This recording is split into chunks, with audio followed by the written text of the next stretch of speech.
बिहार के सरकारी स्कूलों की कुव्यवस्था की खबरें अक्सर आपने देखी होगी, लेकिन आज हम बात करेंगे गोपालगंज के एक ऐसे सरकारी स्कूल की जो कि नौसीदी प्राथमिक स्कूल है।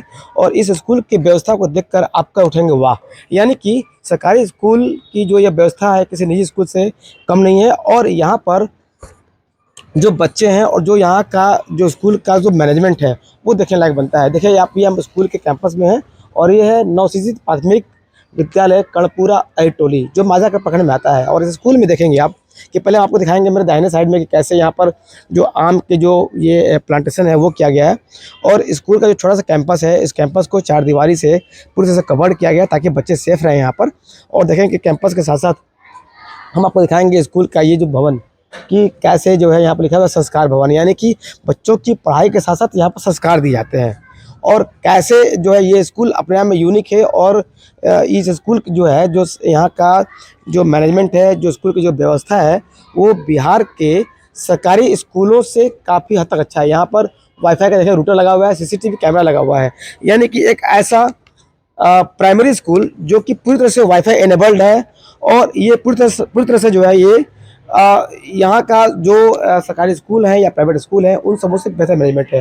अब देखें यहाँ पर कि स्कूल की जो दीवारें हैं उस पर जो महापुरुषों के जो फोटो हैं वो लगे हुए हैं, साथ में उनका जन्म जो डेट ऑफ बर्थ है और जो डेट ऑफ डेथ है सब कुछ लिखा हुआ है ताकि बच्चे जब स्कूल में पढ़ने आए तो बच्चों के मन में एक छाप चली जाए कि ये महापुरुष कौन है, महापुरुषों से जो है वो प्रेरणा ले सकें। अब देखें यहाँ पर कि ये क्लासरूम है, हम दिखाते हैं क्लासरूम में कि जो मिडिल स्कूल के जो बच्चे हैं उन्हें बैठने के लिए फर्श तो है लेकिन यहाँ पर कारपेट लगाया गया है ताकि उन्हें घर से कुछ सामान ना लेके आए। सब बच्चे आप देखेंगे यहाँ पर वेल इन्फॉर्म्ड है, जो टीचर हैं खुद इन्फॉर्म है, सबके पास जो है उनका खुद का आई कार्ड है। और साथ में हर कमरे में सीसीटीवी लगे हुए हैं ताकि बच्चों की पढ़ाई क्या चल रही है या बच्चे क्लास में क्या कर रहे हैं उस पर पूरी तरह निगरानी रखी जा सके। हर कमरे में आप देखेंगे पंखा है, लाइटिंग की व्यवस्था की गई है, टेबल है और यहाँ पर देखें एलईडी स्क्रीन लगाया गया है।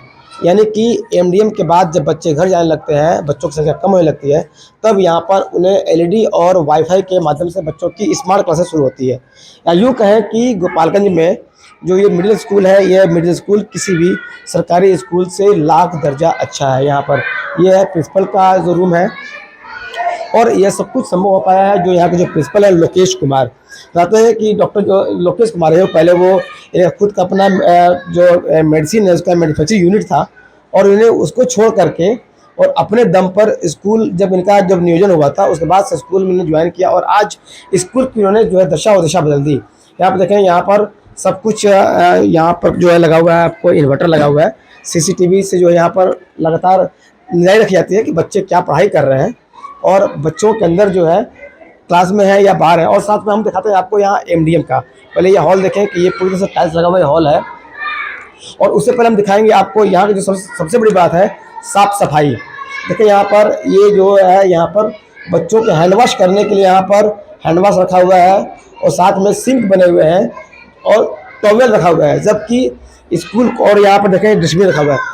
जब इसको स्कूल मैनेजमेंट को भी मालूम था कि हम स्कूल में आने वाले हैं, नवभारत टाइम्स की टीम जब यहाँ पर ग्राउंड रिपोर्ट पर पहुंची तब यहाँ पर देखने को मिल रहा है कि कैसे इस स्कूल का जो मैनेजमेंट है वो बताने के लिए काफ़ी है कि सरकारी जो स्कूल के जो बच्चे हैं वो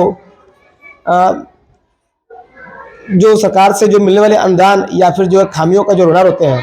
वैसे भी देखिए यहाँ पर जो है ये एमडीएम किचन शेड है और आज बुधवार को जो मेनू में है आपको ग्रीन वेजिटेबल्स के साथ खिचड़ी है और साथ में चोखा है। तो देखिए आप यहाँ पर की जो है यहाँ पर जो रसोइया है वो पूरी तरह से आप देखेंगे जो इनका वेल इन्फॉर्म्ड है। और ये क्या बन रहा है, ये खिचड़ी बन रहा है। आज मेनू में क्या था? आज मेनू में गोभी है, कदुआ है, आलू है, दाल है, पालक है और सब मिला करके हम लोग खिचड़ी बनाए। हाँ, रेडी हो गया। कितने बच्चों के लिए खाना बनाया?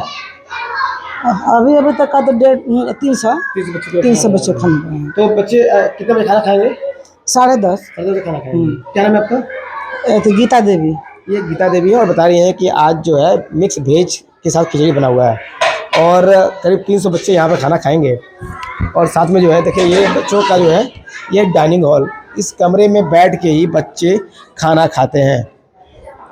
देखिए खाना खाने के लिए जो है बिल्कुल ये बच्चों के लिए अलग व्यवस्था किया गया है। क्लास में पढ़ाई होती है, पढ़ाई के बाद जो है बच्चे खाना खाते हैं। कुछ बच्चे यहाँ क्लास में बैठ के पढ़ाई कर रहे हैं। देखिए ये बच्चे भी जो है यहाँ पर कैसे बैठे हुए हैं कारपेट पर और वो पढ़ाई कर रहे हैं। हम चलते हैं प्रिंसिपल के पास और जाने का प्रयास करते हैं कि और क्या-क्या यहाँ पर मैनेजमेंट है और इस स्कूल की और क्या-क्या ख़ास बात है। सबसे बड़ी बात है कि ये जो मांझा प्रखंड का जो ये दियारा इलाका है, काफ़ी पिछड़ा हुआ इलाका है और यहाँ पर बच्चों को स्कूल में मोटिवेट करने के लिए जो है कैसे यहाँ पर मेहनत करनी पड़ी। सर, जब शुरुआत में जब आप स्कूल में आए थे, तो उसमें बच्चों की क्या संख्या थी और स्कूल का जो ग्राउंड था वो कैसा था, बताइए ज़रा? आपका इस विद्यालय में स्वागत है। और मैं 2006 में यहाँ आया था। यहाँ कुछ नहीं था, पढ़ने पढ़ाने का कोई माहौल नहीं था। पंचायती राज से यहाँ ज़मीन मुहैया कराया गया था, लेकिन ये ज़मीन अतिक्रमण में था। यहाँ ग्रामीणों की बस्ती थी और कहीं ज़मीन मुहैया कराया नहीं गया था। मैं इसको खाली करने में भी काफ़ी मशक्क़त करना पड़ा। बीच में मैं पंचायत भवन में पढ़ाया, पंचायत भवन से ही शुरू किया और उस समय में मैं पहले दिन से 4 बच्चे, 3 बच्चियाँ और 1 बच्चा से ही इस विद्यालय की शुरुआत की थी और आज मेरे विद्यालय में 400 बच्चे हैं। क्या बात है। और इसके बाद जब हमारे पास 300-350 बच्चे हो गए तो मैं बगल के एक छोटा सा बगीचा है वहाँ एक यहीं के काश्तकार का, उसी बगीचे में मैं पढ़ाया। उस बगीचे में भी ग्रामीण इलाका है तो गांव की औरतें उसमें शौच के लिए जाती थी। मैं घर घर उन लोगों को मना किया कि आपके बच्चे इसमें पढ़ेंगे, यहाँ विद्यालय चलेगा और इसमें शौच नहीं जाइए। और उसमें बहुत ज़्यादा भांग सब उपजा हुआ था।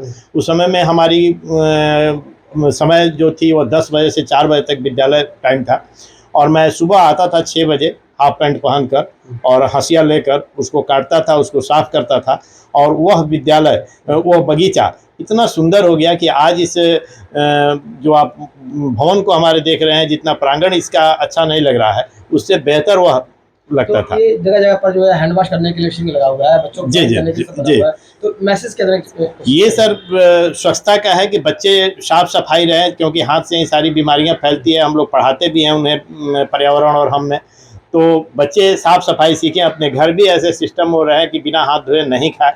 ये मेरी सोच थी ताकि बच्चे यहाँ हाथ धोएं और हैंड वॉश जाने, साबुन जाने, क्योंकि बड़ी पिछड़ा इलाका है। सर, ये एनपीएस स्कूल है, नवोदित प्राथमिक विद्यालय है और फिर इसे वाईफाई इनेबल्ड कर इसके स्मार्ट क्लास बनाया गया है। तो इसके लिए फंड कहाँ से आया, कैसे आपने ये फंड सर किया? सरकार जो फंड देती है वो अपने सोच से, सूझबूझ से मैंने इसे खर्च किया और जहाँ भी आवश्यकता लगी तो मैं अपने पैसे से, अपने पॉकेट मनी से भी, अपने सैलरी से भी इस विद्यालय में मैंने खर्च किया।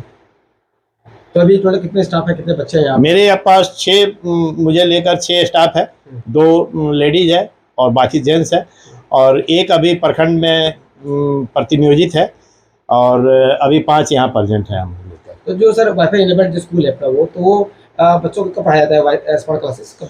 सर मध्याह्न भोजन के बाद पढ़ाया जाता है, ताकि मध्याह्न भोजन के बाद उनकी रुचि थोड़ा सा खाने के बाद घर जाने की हो जाती है, तो उसे इस निरंतरता को बनाए रखने के लिए कि वे पढ़ें और पढ़ाई से उनके संपर्क रहे, इसलिए सर हम स्मार्ट क्लास को टिफिन के बाद चलाते हैं। 2 घंटी हम पीरियड में अपने शामिल किए हैं और 2 घंटी बच्चे स्मार्ट क्लास से पढ़ते हैं, सभी वर्ग के।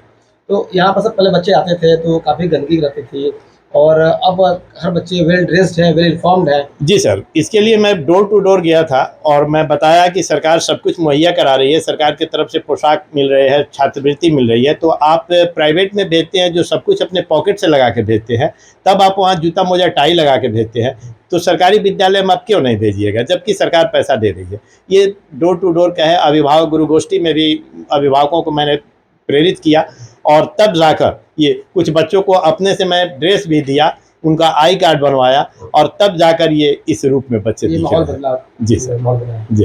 एक और चीज़ है, लास्ट क्वेश्चन है कि आप मेडिसिन मैन्युफैक्चरिंग के सेक्टर में थे, लाखों करोड़ रुपए की आमदनी थी वहाँ पर, जी। तो इसको छोड़ करके आप स्कूल में आके और बच्चों के बीच में आप पढ़ाई जी कर सर, रहे हैं। अच्छा मेरा धंधा चल रहा था, वेटनरी डिवीज़न से मैंने अपना दवा मैन्युफैक्चरिंग कराता था, तो अच्छी खासी कमाई भी होती थी, लेकिन सर उसमें मुझे वो प्रसिद्धि नहीं दिखी जो इस क्षेत्र में आकर Satisfaction मुझे जो मिली। मिला है। ये सब मैं पैसा के लिए काम करने के लिए नहीं आया था, मैं कुछ अपने के लिए काम करने आया था कि मेरे नहीं रहने पर भी एक मेरी कीर्ति रहे, लोग कुछ दिन मुझे याद करें, एक इस गांव के लिए मैं आइडियल के रूप में जाना जाऊं, ये मेरी सोच थी।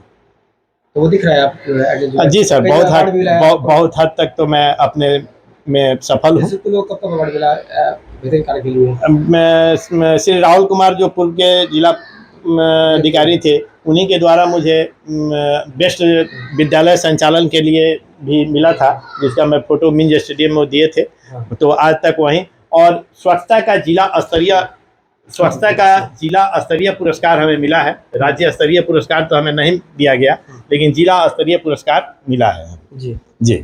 तो अभी आप क्या चाहते हैं, मतलब स्कूल की जो पढ़ाई है, मैनेजमेंट है, तो आप क्या चाहते हैं कि और किस तरह स्कूल को और अभी सर मेरी सोच है कि इस विद्यालय में कंप्यूटर क्लास चले, कंप्यूटर बच्चे सीखे, लाइब्रेरी हो। लाइब्रेरी के लिए मैं 100 से ऊपर किताबें मैं खरीद भी चुका हूँ, एक छोटी सी अलमीरा में रखा हूँ, लेकिन मेरे पास जगह नहीं है, कमरे नहीं है।